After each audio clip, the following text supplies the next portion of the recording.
Hello, everyone. Welcome to the Resolve Use Case series.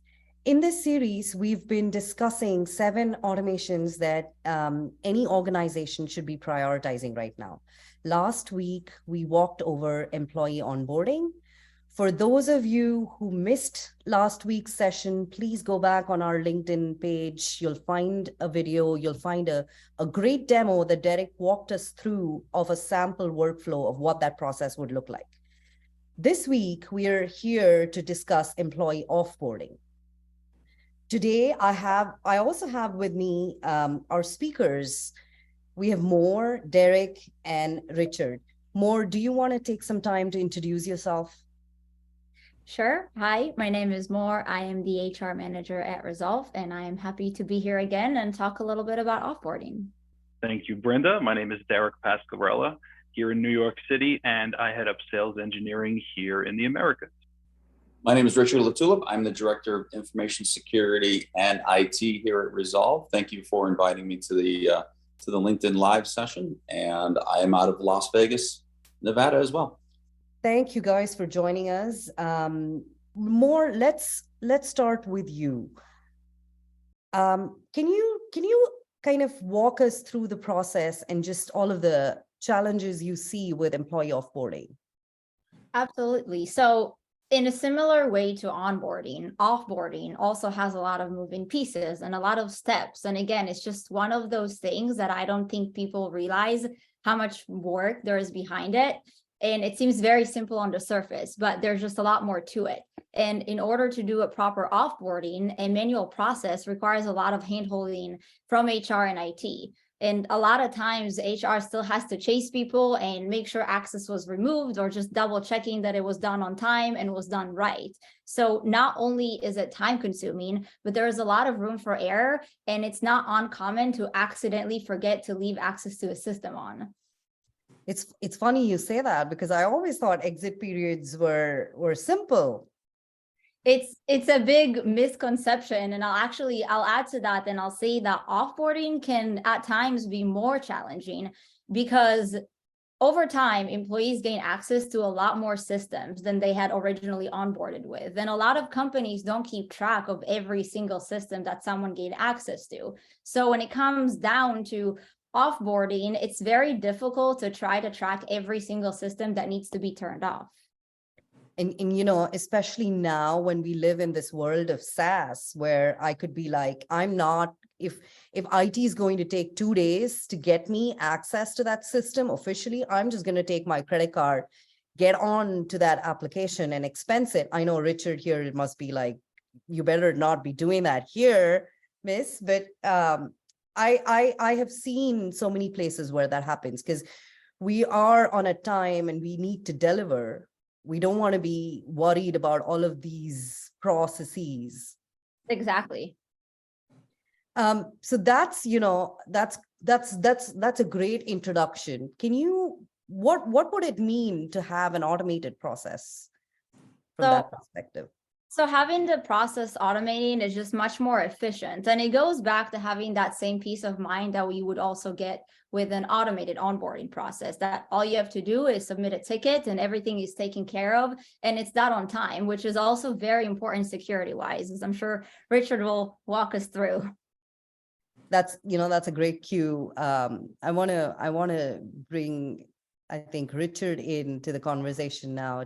Richard, what we heard from our HR, the head of HR, on what her challenges are. Just let's hear from your perspective on what your checklist looks like.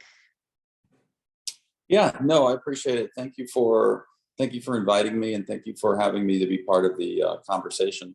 So part of everything that goes on is, and I'll expand a little bit on what Moore had commented on, which was about scope creep, right? Or permission creep probably is a better term to use here.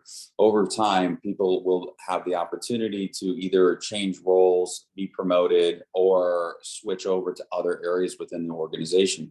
When that happens, they end up getting more permissions. And if this isn't properly tracked, this ties directly into what Moore was speaking about, where we lose a little bit of that full lens or full scope on who has what access to where.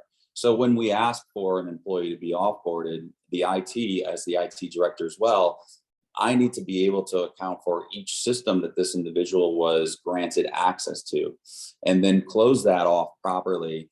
And as everyone knows, that when you fail or you miss an area in which somebody has access to, then that person can potentially create a gap in security, because our employees all have what's most important to any potential attacker, the keys to our castle. They have the access by virtue of the account, which is created through the IT initial onboarding process. Then the offboarding process, if we miss that particular account, regardless of where that system is located, it could be a let's just say low level permissioned account, or it could be a higher privileged account.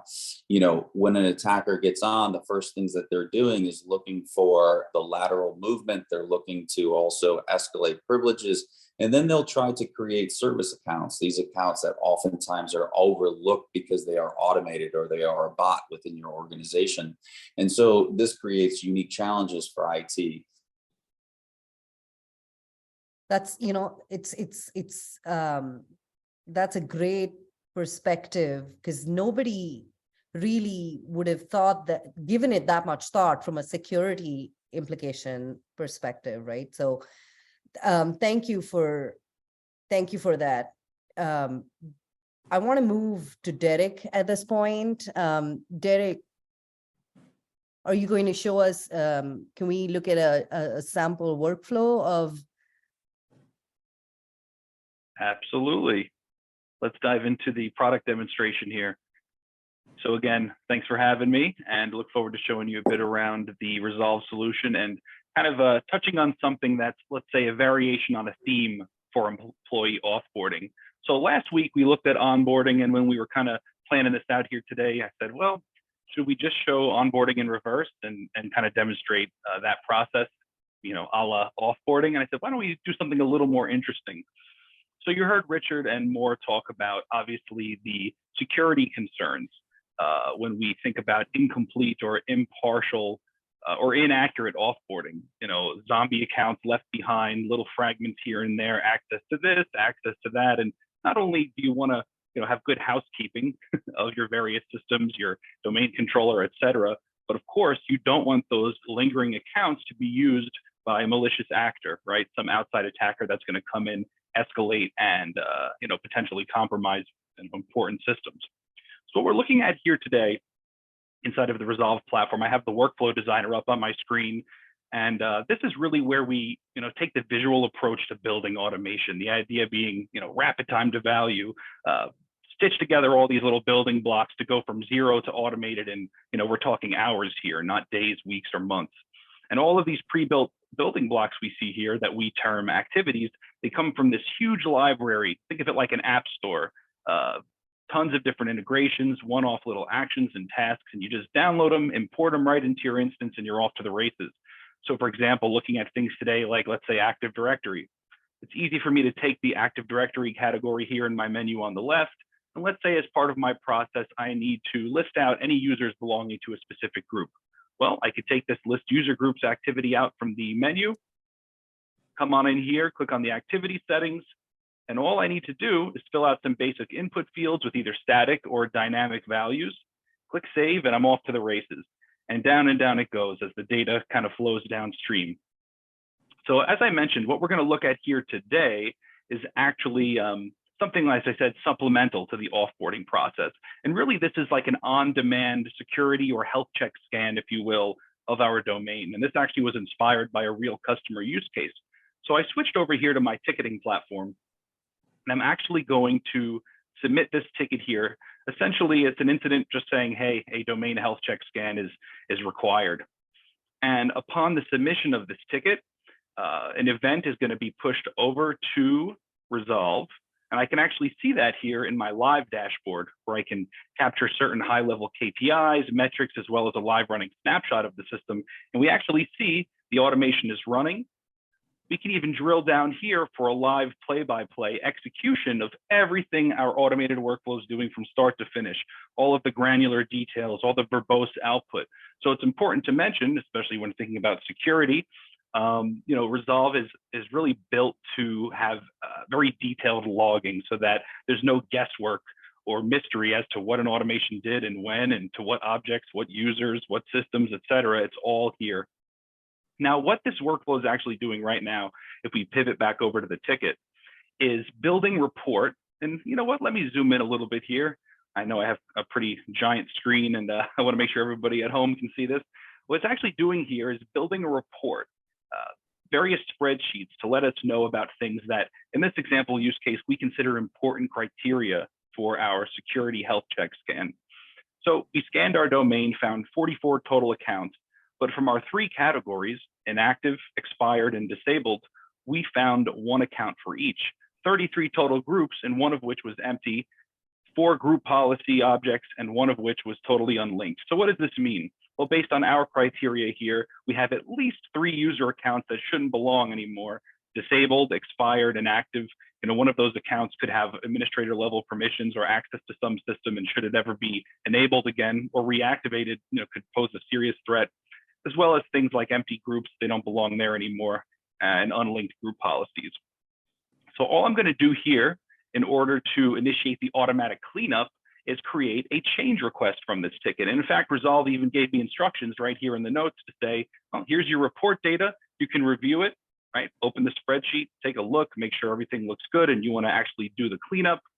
And after that, we can let Resolve automatically handle that cleanup. So I'm going to follow the directions, create my change request. Now, in the same way that you saw Resolve respond to the original ticket and build all that report data, it's also responding to this change request. And the change request is going to get picked up, and we're going to process those users, those groups, and those group policies to clean them out. And we're going to keep really, really good track right here inside of our change request of all of those different tasks happening. So shortly here, Resolve is going to pick up on that, and we just saw it happen before our eyes. Now down here in the work notes, we'll be given any sort of updates as part of this automatic cleanup process. And as I mentioned, change tasks will also be created. So why don't we switch back over to the Resolve side and actually look in that audit trail view to see what our automatic fix is doing right now. And I can see it's scanning through all of those inactive accounts, empty groups, and it's currently doing the cleanup right here in real time. So let's head on back to the change request. I'll reload our form here. We can see already a note has been populated, letting us know all of the tasks associated with the request have been fulfilled. And down here in our change tasks, well, we can see the 3 individual tasks for the objects we needed to get rid of: the accounts, the groups, and the group policy objects. Now, opening each of those in a little more detail reveals all the information we would need as somebody who would come back in the future to audit the process by taking a look at these ticket records. We can see here all of the accounts listed, which were deleted. We can pivot over to the groups, see the same for the groups that were removed, as well as the group policy objects. And that's really it. The idea that not only can Resolve handle the automated offboarding process, but Resolve can also take on-demand actions to scan a domain, look for things that shouldn't be there, accounts that have privileges or permissions that are outside of normal range, and then not only present that information to administrators, operators, managers, whomever, but also give them the ability to automatically take action to remove and otherwise clean those things out. Thank So that's you, it for Derek. the, yeah. Yeah, so I was going to mention, for folks who didn't join us last week, we did walk through a great workflow of an employee onboarding process. And this almost, it seems to me like we could do the same. You could have a similar workflow that gets kicked off. So more would basically just go in, file a ticket, and it would automatically clean up all of the records, all of the stuff that needs to be done. And this scan, this demo that you showed us, can be in addition to that, right? Periodically, let's make sure we check and we remove any unwanted lingering accounts. Exactly. Yeah. Exactly. So this is really supplemental to the kind of automated offboarding process, because even with really good automated offboarding, chances are at some point between the initial onboarding of an employee and the time that they exit the business, somebody somewhere is going to have created an account for them, added them some kind of new group, delegated out some type of other permissions. So this is really a nice way to kind of, tie it up, as it were. Perfect. And Derek, I also want to touch a little bit upon just the maintenance of this sort of a workflow, right? If I have to think of employee offboarding, and if I have to think of all of the different applications that need to be like cleaned up, all of that stuff, there are quite a few. There could be quite a few for any average organization. How long do you think it would take for me to build such a workflow inside of Resolve? Good question. So as you heard me mention, one of the great things about our automation offering is that we're really doing all the heavy lifting for our customers, for our users, by providing not only that very easy visual drag and drop designer where you can architect out the process, but also by providing that huge host of pre-built content, your integrations, your individual kind of one-off tasks, those little building blocks we saw there. So there's that, but there's also supplemented with our pre-built templates. So you can think of those as kind of something to represent best practices, if you will. Here's an example of how you might go about handling this particular scenario. You can tweak, modify, to fit your needs. But really with this type of thing, once you've kind of figured out and fleshed out the logical steps, translating it into a workflow and Resolve is usually, as I mentioned before, it's hours or days maybe. It's really that quick. Thank you, Derek. I believe we have one question from someone in the audience, but please feel free to leave us additional questions. If you have any, type it into the chat. Derek, this one is for you. Is your product limited to doing these types of security scans, reports in traditional on-prem AD? What about Azure or other identity providers, or even applications with various local accounts? Is a good question. Yeah, and this is kind of one of the questions that always comes up. People can see some type of demonstration of our product, and maybe they see it hitting technology A, B, C, X, Y, Z, and then the question is always, well, what about what I'm using, or what we might be using at my organization in a year from now, or someday in the future? But to address that question directly, not only is your traditional on-premise Active Directory an entirely pre-built turnkey integration, but so is Azure AD, as well as a lot of the other popular identity providers. You think about your Oktas, things like that, and integrations into various applications to handle local accounts. Chances are, if it's a popular enterprise solution, we've already got it pre-built. But one of the beauty things about our product is that we know there's no way for any company on earth, no software vendor to right out of the box be everything to everybody for every case. But the way we address that is letting you build custom integrations and talk to virtually any system you could possibly have running in your data center or in your cloud, to make those connections, to check on those accounts, those groups, and really augment kind of the example we saw here to infinity. Do whatever you need to do to touch all of those systems and those accounts. It's a good question. I probably should have touched on that a little more detail before, so I'm glad it got asked. Well, thank you, Derek. I believe we're also kind of hitting the top of the hour. Please, if you guys have any additional questions, type it in. We will, if we don't have time to address it here, we will get back to you with answers. At this point, I want to close out with thank you guys for joining us. Next week, we're going to be here with Rich and Derek discussing password reset as our third automation. So we'll see you same time next week.